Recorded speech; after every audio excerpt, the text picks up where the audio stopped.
Assalamualaikum warahmatullahi wabarakatuh. Selamat jumpa mahasiswaku semua.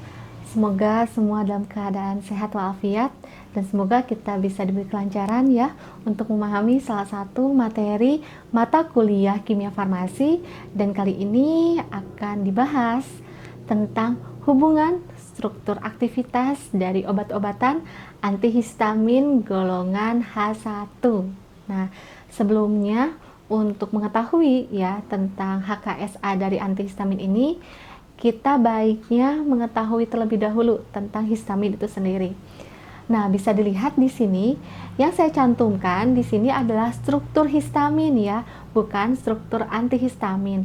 Nah, jadi kita akan mencoba menginaktifkan histamin ini agar dia tidak bereaksi. Nah, memang apa fungsi dari histamin ya di dalam tubuh? Mari kita akan pelajari terlebih dahulu. Nah, ini saya akan bercerita dulu tentang histamin ya. Jadi, histamin ini adalah senyawa normal dalam jaringan tubuh. Ia berada pada sel mas dan basofil. Nah, selain ada di sel mas, histamin ini cepat ya mengalami perubahan dan tidak disimpan ya. Jadi sebetulnya histamin ini dalam keadaan normal ia terkendali oleh sistem metabolisme dan di dalam tubuh ia dapat diekspresikan.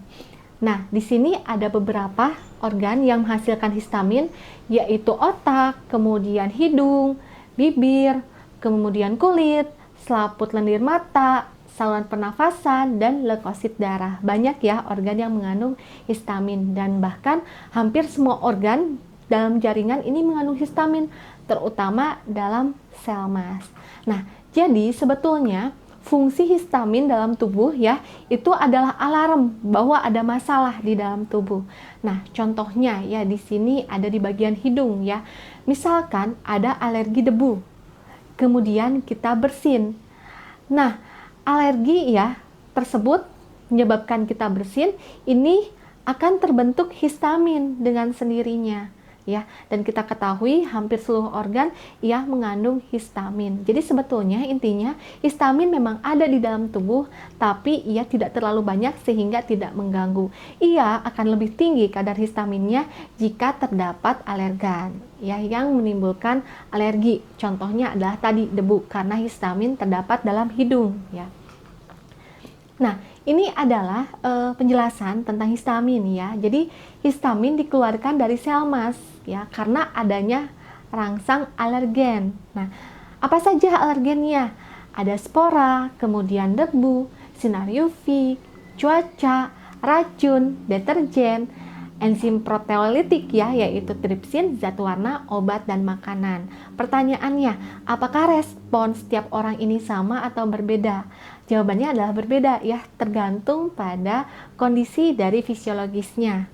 Nah, ini adalah gambaran ya tentang proses histamin keluar. Nah, biasanya ini di farmakologi lebih dibahas lebih mendalam ya tentang adanya proses adanya histamin kemudian sampai histamin tersebut diinaktivasi ya. Jadi untuk lebih lengkapnya nanti akan dipelajari pada mata kuliah farmakologi tentang penggolongan obat antihistamin.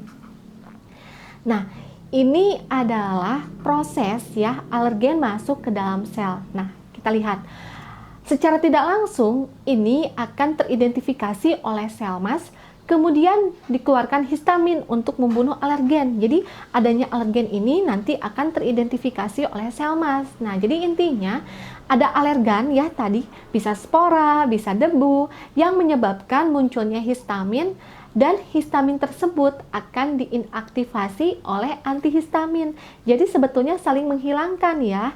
Jadi, adanya alergan, kemudian dihilangkan oleh histamin sebagai alarm, kemudian histamin tersebut akan diinaktivasi oleh antihistamin. Dan sebetulnya di dalam tubuh ya, histamin ini akan diubah menjadi bentuk lain agar tidak terjadi respon yang berlebihan. Nah, ini adalah peran ya histamin di dalam tubuh, di mana peran-perannya tersebut yang pertama adalah sebagai kontraksi dari otot-otot polos bronkus dan usus. Kemudian yang kedua, dapat memperbesar permeabilitas kapiler sehingga akan menyebabkan udem dan pengembangan mukosa. Yang ketiga adalah stimulasi ujung-ujung syaraf. Ia bisa menyebabkan nyeri dan gatal-gatal. Bayangkan ya, misalkan kita sedang menanak nasi atau sedang mengukus sesuatu ya dengan menggunakan panci.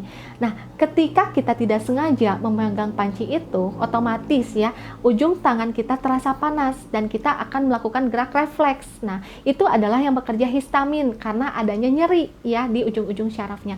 Bayangkan ya, jika tidak ada histamin, kemudian kita memegang panci yang panas, mungkin tangan kita akan terbakar ya. Nah, itu adalah peran histamin dalam tubuh. Jadi kalau dalam kadar kecil di dalam tubuh itu akan berjalan normal, tapi jika terlalu besar kadarnya itu akan mengganggu sehingga diperlukan obat-obatan antihistamin. Kemudian yang keempat, vasodilatasi pembuluh ya, adanya kemerahan, kemudian rasa panas di wajah biasanya akibat terkena sinar matahari dan menurunnya resistensi perifer serta tekanan darah. Dan yang terakhir adalah memperkuat sekresi lambung, kelenjar ludah dan air mata ya. Kita juga mungkin sering ya mengalami adanya debu, kemudian di mata kita muncul air mata, dan itu salah satu respon dari adanya histamin. Nah, jadi intinya dalam keadaan normal ya, jumlah histamin dalam darah adalah 500 mcg per liter, sehingga efek tersebut dianggap tidak nyata karena ia tidak terlalu mengganggu sistem dalam tubuh. Nah, jika ia mengganggu, barulah kita meminum obat-obatan antihistamin. Nah, ini adalah struktur inti dari histamin. Kemudian struktur tersebut, histamin ini disebut juga sebagai imidazoetilamin. Kemudian ada bentuk lain yaitu histamin fosfat, di mana histamin ini tidak bisa digunakan untuk pengobatan. Mengapa demikian? Karena ya di hewan itu mengeluarkan histamin, kemudian manusia juga mengeluarkan histamin karena dalam tubuh ya terjadi secara alami. Di tumbuhan pun sama. Nah, ketika kita mendengar suatu isolasi ya untuk mendapatkan suatu obat baru, antihistamin tersebut akan berbeda sehingga akan sulit digunakan untuk pengobatan, dan tidak ada obat sintetik histamin, adanya antihistamin. Nah, di mana penggunaannya histamin dalam bentuk garam fosfat atau disebut juga sebagai histamin fosfat ini digunakan untuk mengetahui berkurangnya sekresi asam lambung. Kemudian digunakan juga sebagai diagnosis karsinoma lambung dan sebagai kontrol positif pada uji alergi kulit. Nah, jadi misalkan jika Anda melakukan penelitian ya dengan menggunakan antihistamin, sebagai kontrol positif ini bisa digunakan histamin. Kemudian pada bentuk yang lain ya, ini kita lihat sebetulnya struktur intinya sama, hanya di sini ada penambahan HCl sehingga dinamakan sebagai betazol 2-HCl ya, yang merupakan isomer dari histamin ya, agonis ya dengan histamin, dan penggunaannya sama dengan histamin fosfat. Nah, ini adalah biosintesis dari histamin ya. Jadi histamin ini adalah produk dari pertukaran zat amino, asam amino ya, histidin, yang berlangsung di dalam jaringan tubuh secara enzimatis. Nah, biasanya kalau mendengar kata enzim ya sebagai mempercepat laju reaksi ya. Dan kemudian di dalam usus halus, histidin ini berasal dari makanan yang masuk, terutama daging. Nah, jadi histamin juga bisa bersumber dari makanan. Jadi kan ada yang alergi makanan ya, biasanya makan makanan laut ya seperti udang, cumi. Nah, itu juga bisa menghasilkan histamin.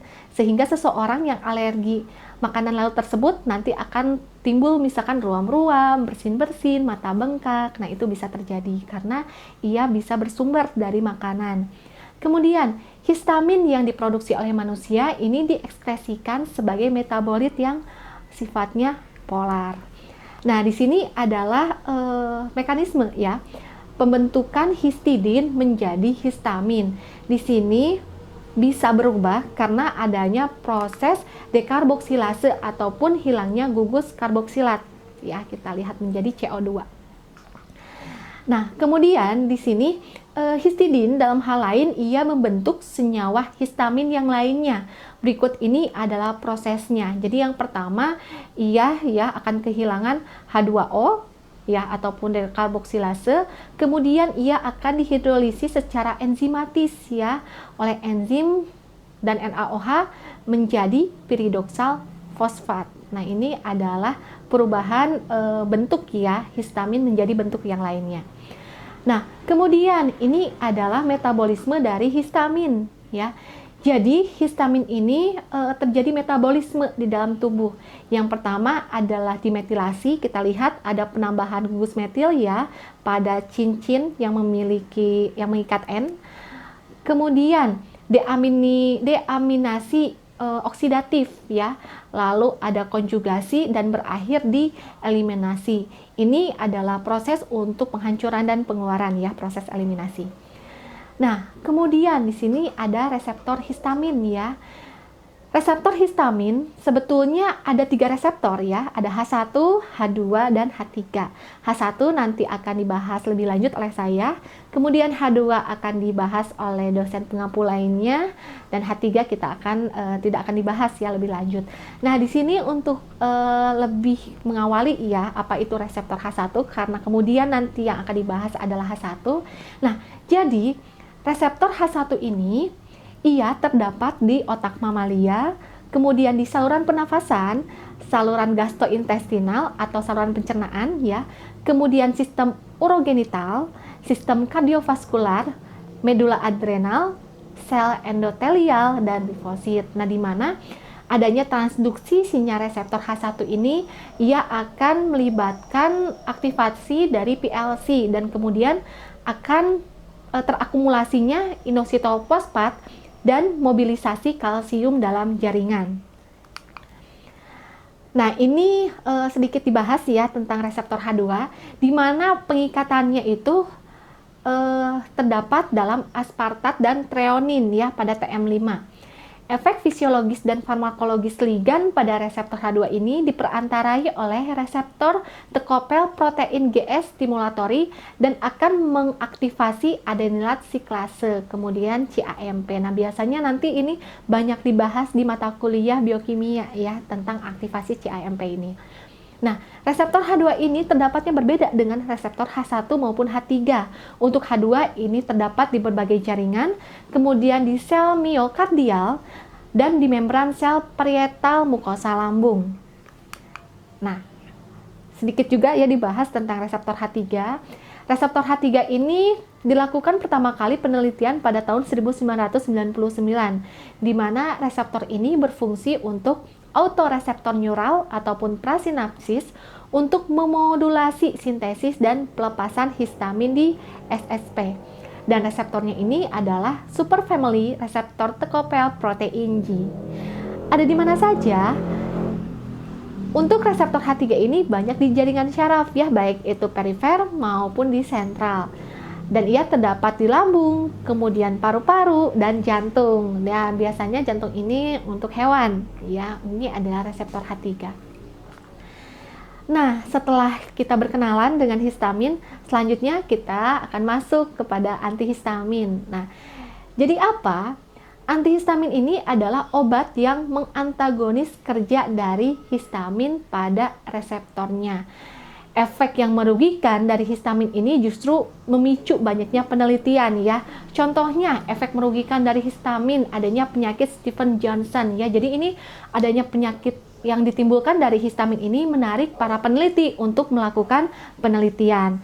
Nah, antihistamin yang poten di alam ini belum ada yang dapat digunakan sebagai model untuk pengembangan obat antihistamin sintetik. Karena tadi ya alasannya terkait isolasi, kemudian pengembangannya ini belum begitu banyak karena bentuk histamin antara organ hewan, organ manusia, dan tumbuhan berbeda.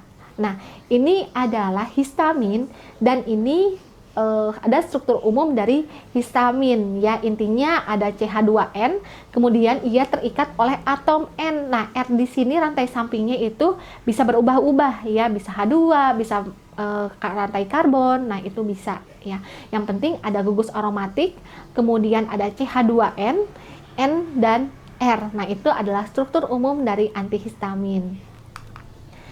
Nah, untuk penggolongan obat antihistamin sebetulnya secara garis besar itu terbagi menjadi 2. Yang pertama adalah antagonis histamin, kemudian ada penghambat pelepas histamin atau penstabil sel mas. Apa perbedaannya? Biasanya untuk antagonis histamin, jadi ia berlomba-lomba untuk menepati reseptornya. Sedangkan untuk yang penstabil sel mass, jadi ia menghambat agar tidak adanya pelepasan histamin. Ya, di sini untuk antagonis histamin seperti yang tadi saya jelaskan terbagi menjadi 3, ada H1, kemudian H2 dan H3 yang membedakan tempatnya, ya, kemudian proses terbentuknya histamin. Nah, yang kita akan bahas di sini ya tentang antagonis H1. Nah, jadi antagonis H1 disebut juga sebagai antihistamin H1. Antagonis H1 ini merupakan generasi pertama ya, ia klasik dan biasanya menyebabkan sedasi. Ada juga yang generasi kedua, ia non sedasi ya, jadi generasinya lebih istilahnya lebih baik ya dibandingkan dengan generasi sebelumnya, namun tetap ada plus minusnya. Nanti kita akan bahas satu persatu. Nah, ini adalah struktur umum ya dari antagonis H1 ya. Kita lihat ada aril ya, gugus aril itu bisa fenil, kemudian bisa fenil tersubstitusi atau heteroaril. Kemudian ada aril petik, itu merupakan aril metil. S ini adalah atom penghubung. Ia bisa O, bisa C, ataupun bisa N. Ya.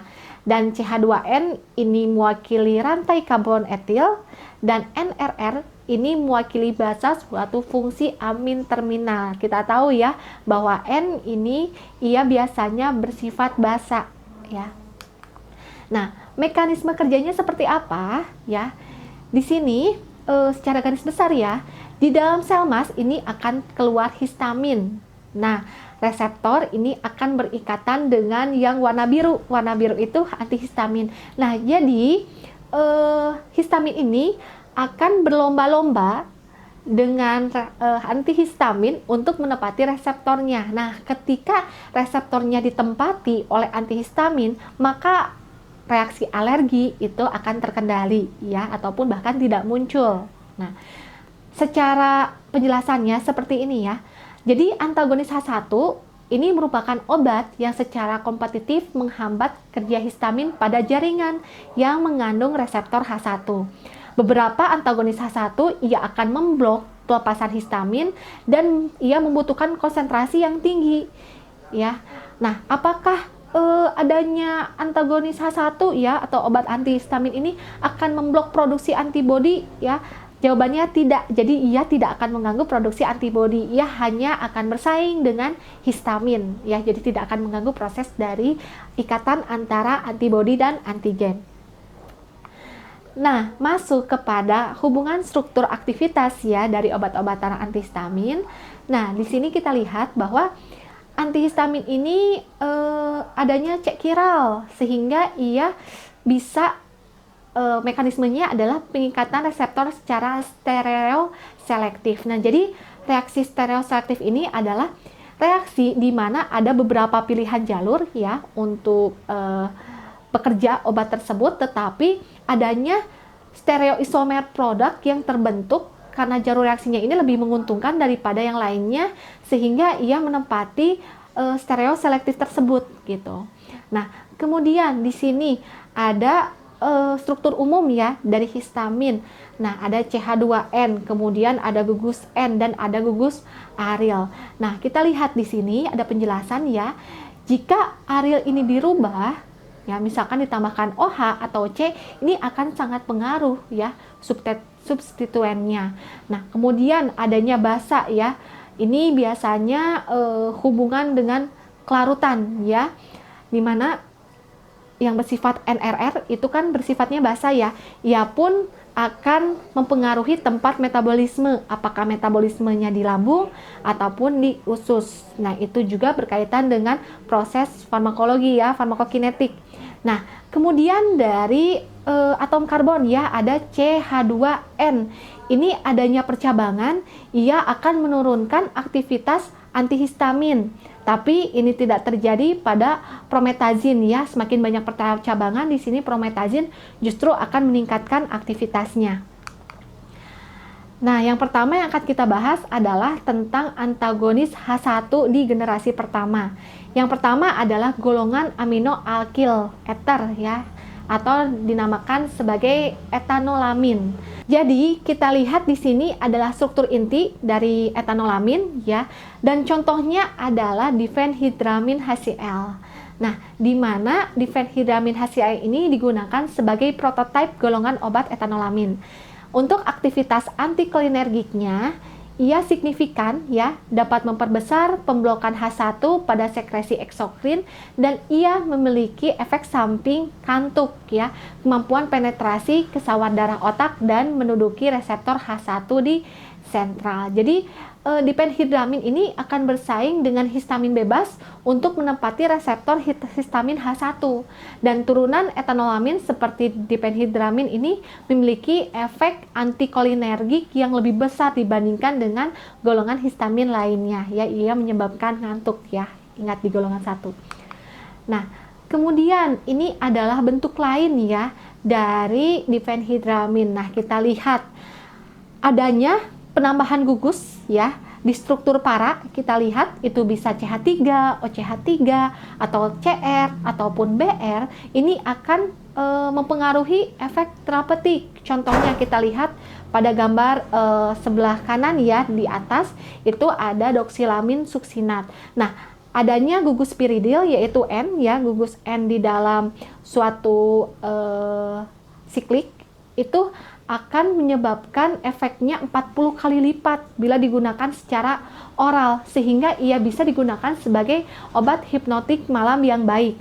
Nah, kemudian untuk karbinoksamin maleat ya, adanya gugus CL ini akan meningkatkan 2 kali lipat meskipun adanya gugus N ya, seperti doksilamin. Oh iya, ternyata adanya masukan ya senyawa di para, di siklik para, meskipun ia ada gugus 2 piridil, ia justru akan menurunkan ya, berbeda dengan struktur doksilamin untuk karbonoksilamin. Nah, kemudian ada difenhidramin hidroklorida. Ya, di sini ada HCl ya. Penggunaannya dia sebagai antihistamin untuk urtikaria dan rinitis musiman atau high fever ya. Dan digunakan juga sebagai dermatosis. Penggunaan lain, ia digunakan sebagai antispasmodik ya. Biasanya di sini kita gunakan alergi karena yang bermasalah di hidung ya, rinitis contohnya. Nah, kemudian ada obat yang namanya dimenhidrinat. Nah, dimenhidrinat ini berbeda dengan difenhidramin ya. Di sini adanya gugus H yang mengikat N ya di sini. Ia digunakan sebagai untuk pengobatan mual mabuk perjalanan ya, dan digunakan setengah jam sebelum perjalanan, dan ia pun bisa digunakan untuk hiperemesis gravidarum ya. Jadi ia adanya mual dan muntah yang muncul secara berlebihan selama kehamilan. Kemudian golongan yang kedua ini adalah golongan etilen diamin. Nah, ini adalah struktur umumnya ya untuk etilen diamin. Dan contohnya yang sebagai prototipe itu adalah fenbenzamin ya. Dimana di sini ada atom N ya, itu adalah atom penghubung, dan rantai 2 atom C ya sebagai penghubung gugus diaril inti dengan gugus amino tersier. Ini merupakan antagonis H1 yang sangat efektif, dan ia bisa sebagai depresan SSP, dan efek samping gastrointestinal ini relatif lebih tinggi ya. Efek samping lainnya ia karena golongan 1 ia menyebabkan kantuk. Nah, ini adalah bentuk lain ya dari golongan yang kedua ini, yaitu yang dijadikan prototipe kita tahu itu adalah fenbenzamin. Nah, sayangnya fenbenzamin ini ia bersifat toksik dan potensinya untuk antihistamin ini relatif rendah, sehingga ada perubahan struktur ya. Untuk contohnya triphenelamin sitrat, ternyata adanya gugus piridil ya di struktur siklik yang paling atas, yaitu bentuk garamnya, ia lebih efektif dibandingkan dengan fenbenzamin. Dan kemudian adanya penambahan gugus ya di struktur para, ini dinamakan sebagai obat pirilamin maleat. Ia akan meningkatkan aktivitas ya, dan ia pun memiliki daya anestesi yang lokal sehingga tidak untuk dikunyah dan diminum bersama makan. Masuk kepada golongan yang ketiga, yaitu golongan piperazin atau dikatakan lain adalah siklizin ya. Di sini adalah struktur umum dari piperazin, di mana X itu bisa diubah menjadi gugusnya bisa karbon, hidrogen maupun nitrogen. Dan di sana ada gugus piperazin ya yang digarisbawahi. Nah, sebetulnya ia mirip dengan antihistamin dan memiliki potensi sedang, namun ia memiliki efek kantuk yang lebih rendah dibandingkan dengan golongan A dan golongan B. Nah, golongan obat ini awal kerjanya lambat dan durasi kerjanya lama. Ia menunjukkan adanya aktivitas muskarinik perifer ya, yang sebelumnya itu disebut sebagai antikolinergik untuk mengurangi motilitas otot, dan sentral, di mana ia bisa digunakan sebagai antiemetik dan antivertigo. Ya, jadi penggunaannya ia bisa digunakan sebagai antiemetik dan anti mual ataupun anti nausea. Nah, ini adalah struktur lain ya. Dari tadi prototipenya adalah siklizin ya. Di mana siklizin ini ya adalah obat profilaksis dan mabuk perjalanan. Dalam bentuk garam laktatnya ia bisa digunakan sebagai injeksi intramuskular. Dosis lazimnya itu bisa oral ataupun intramuskular. Kemudian ada bentuk yang lainnya. Di sini ada klorsiklizin, adanya penambahan gugus klor ya pada struktur paranya. Penggunaannya untuk urtikaria, kemudian rinitis ya, dan alergi lainnya. Dan ia memiliki potensinya yang lebih rendah dibandingkan dengan siklizin. Nah, jadi intinya untuk penambahan di para ya, itu tidak selamanya akan meningkatkan potensi. Ada yang meningkatkan dan ada yang menurunkan. Kemudian masuk kepada golongan 4, ini adalah golongan propilamin ya. Di mana untuk prototipenya itu adalah feniramin maleat. Jadi kita lihat di dalam gugus feniramin ini ada gugus fenil, kemudian ada gugus 2-piridyl aril dan gugus dimetil aminoterminal. Ini merupakan antihistamin H1 yang paling aktif karena ia memiliki efek sedasi yang lebih rendah ya. Tadi golongan yang C itu rendah dan ini efek sedasinya lebih rendah lagi dibandingkan dengan golongan C. Ia memiliki sedikit kerja antiemetik ya. Tadi berbeda halnya dengan golongan C ya. Di golongan C ia memiliki sifat antiemetik dan memiliki aktivitas antikolinergik yang signifikan ya.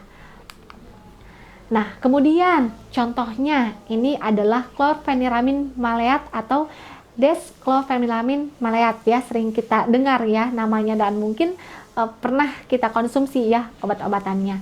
Nah, di mana di sini adalah prototipenya, adanya gugus Cl di sini, ia memiliki potensi yang 10 kali lipat ya. Waktu paruhnya 12 sampai 15 jam dan dosis lazimnya ini bisa menggunakan oral, kemudian intramuskular, intravena, ataupun subkutan.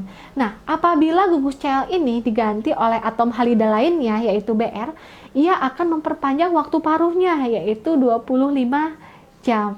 Ya, jadi tidak hanya kepada apakah ia bekerja lebih tinggi atau lebih rendah.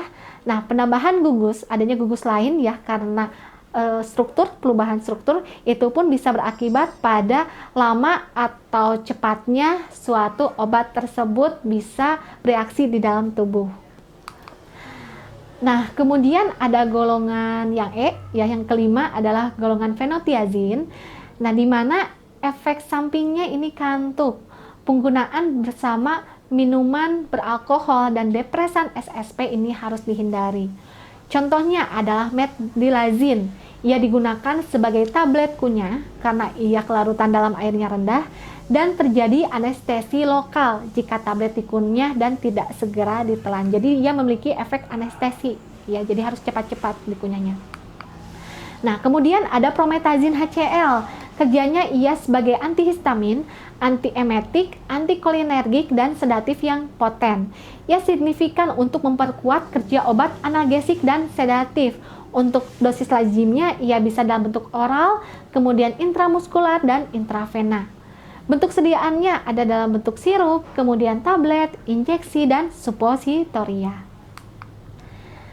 Golongan yang keenam, kita dipertemukan dengan golongan dibenzoxicloheptan. Ya, kita lihat di sini ada beberapa prototipenya ya dan struktur umumnya ini banyak sekali senyawa siklik ya. Contohnya adalah ciproheptadin HCl dan azatin maleat. Nah, ciproheptadin HCl ini merupakan antihistamin dan juga sebagai agen antipruritik ya. Ia anti serotonin sehingga dapat meningkatkan nafsu makan. Untuk efek samping obatnya, ia adalah sedasi. Kemudian ini akan hilang setelah 3-4 hari pengobatan. Berbeda hanya dengan azatadin ya, ia memiliki antihistamin yang poten dan aktivitasnya sebagai anti serotonin dan potensinya ia 3 kali CTM. Nah, ini adalah antagonis H1 yang generasi kedua. Tadi kita sudah membahas tuntas tentang H1 dan ini adalah tentang generasi H2. Nah, ia tidak memiliki efek sedasi pada dosis tertentu karena ia bekerja dengan penetrasi SSP-nya ini buruk dan aktivitas ya ataupun afinitas terhadap reseptor histamin pusat, kolinergik dan adrenergik ini rendah. Contohnya ini ada terfenadin. Nah, terfenadin ini pertama digunakan dan ditemui yaitu di daerah Amerika. Nah, antagonis H1 ini kerja lama ya dibandingkan dengan yang generasi pertama. Ia bisa sampai lebih dari 12 jam dan bersifat selektif. Mengapa demikian? Karena adanya disosiasi lambat pada reseptornya. Ia memiliki efek sedikit afinitas terhadap reseptor muskarinik, serotonik ataupun adrenergik ya. Ia bisa berinteraksi dengan obat lainnya seperti obat antifungi imidazol ya, contohnya ketoconazol, itraconazol, fluconazol dan antibiotik golongan makrolida. Contohnya adalah erythromycin dan clarithromycin. Mengapa? Karena ia bisa menghambat metabolisme sehingga kadar obat ini akan meningkat dan akan menyebabkan proaritmia dalam pasien yang mengkonsumsi obat antagonis generasi kedua ya untuk H1 yang bersamaan dengan antifungi ataupun golongan antibiotik makrolid. Nah, ini adalah contoh obatnya ya, fexofenadin, di mana ia merupakan metabolit oksidatif primer terfenadin. Ia merupakan bloker reseptor H1 yang selektif dan ia memiliki efek antikolinergik yang tidak signifikan. Interaksinya itu tidak boleh ya digunakan untuk pasien yang abnormalitas ritme jantung dan hanya 5% dari total dosis sianin metabolisme, sisanya ini diekspresikan dalam empedu dan urin. Nah, ini adalah contoh obat generasi kedua ya yang sering kita dengar, yaitu loratadin dan cetirizine. Nah, di mana untuk loratadin ini ia dapat mempertahankan kerja antihistamin dan mengurangi efek SSP. Aktivitas serotoninergiknya ideal lebih besar dibandingkan dengan SSP ataupun otonom. Untuk waktu paruh itu 8-15 jam dan dosis lazimnya itu adalah per oral. Untuk cetirizine ia sangat poten ya, melebihi terfenadin.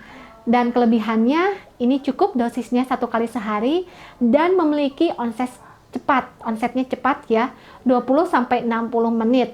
Efek SSP-nya lebih rendah dan efek aritmia jantungnya ini lebih rendah ya.